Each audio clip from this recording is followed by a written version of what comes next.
ผิดกับพระเอกต่างช่องเต้ยพงศกรที่เหงาหงอยรับวันแห่งความรักเพราะยอมรับว่ามัวแต่นั่งหมกมุ่นอยู่หน้าคอมพิวเตอร์จะมีคนมาว่าติดเกมขนาดหนักทำให้เสียงานไม่มีสมาธิแถมยังไม่อ่านบทก่อนเข้าฉากอีกได้ยินแบบนี้หนุ่มเต้ยถึงกับเงิบรีบบอกว่าไม่จริงเพราะมีลิมิตให้ตัวเองอยู่แล้วละจ้า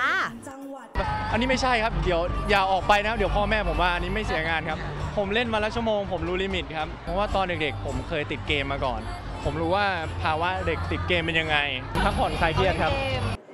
ส่วนที่พร้อมลงไปเยอะไม่ใช่เพราะมัวแต่นั่งหน้าคอมจนไม่ได้กินข้าวกินปลานะจ๊ะแต่เพราะเขากำลังฟิตซ้อมลงแข่งขันวิ่งฟูลมาราธอน 46 กิโลเมตรครั้งต่อไปอยู่จึงต้องฟิตแอนด์เฟิร์มและควบคุมอาหารอย่างเคร่งครัดค่ะ